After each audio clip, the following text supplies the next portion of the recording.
পরিবারের মধ্যে ঝগড়া ঝাঁটি অশান্তি যাই হয়ে যাক না কেন, নিজেরা বসে মিটিয়ে ফেলার চেষ্টা করুন।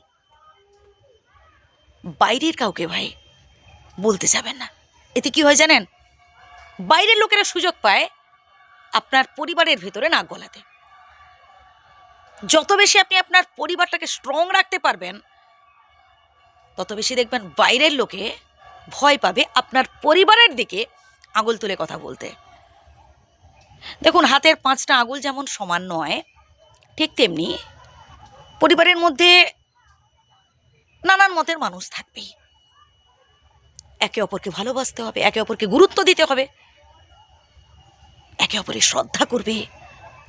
কেউ কারোর থেকে কোনো কথা লুকিয়ে রাখবেন না। আসলে আমরা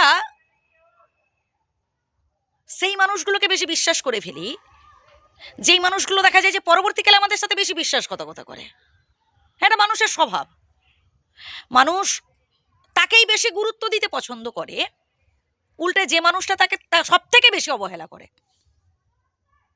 মানুষ তাকেই বেশি তেল দিতে পছন্দ করে, যে মানুষটা তার দিকে ফিরেও চায় না। মানুষ তার থেকে বেশি প্রশংসা শুনতে পছন্দ করে, যে মানুষটা তাকে সব সময় নিন্দা করে।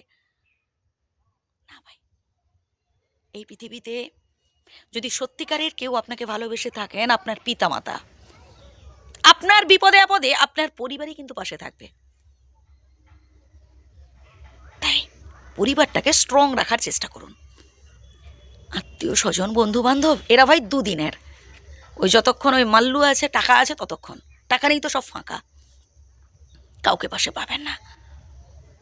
আত্মীয় স্বজন বন্ধু বান্ধব প্রেমিক প্রেমিকা সব পালাবে, সব পালাবে। তাই আগে স্বনির্ভর হওয়ার কথা ভাবুন।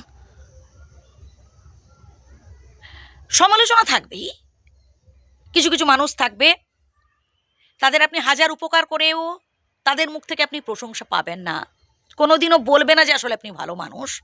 তবু আমাদের ভালো ভালো কাজ করে যেতে হবে। আমরা আমাদের কর্তব্য করে যাব। কে কি বললো, কে নেগেটিভ কমেন্ট করলো, ভাই এসব নিয়ে ভাববো না।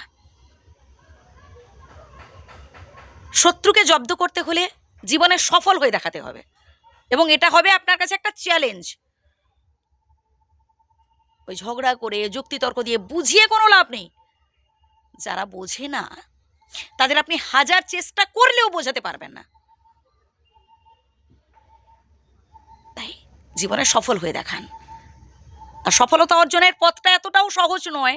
আপনাকে কঠোর পরিশ্রম করতে হবে, স্ট্রাগল করতে হবে, স্বপ্নগুলোকে বাস্তবায়িত করার কথা ভাবতে হবে কঠোর পরিশ্রমের দ্বারা।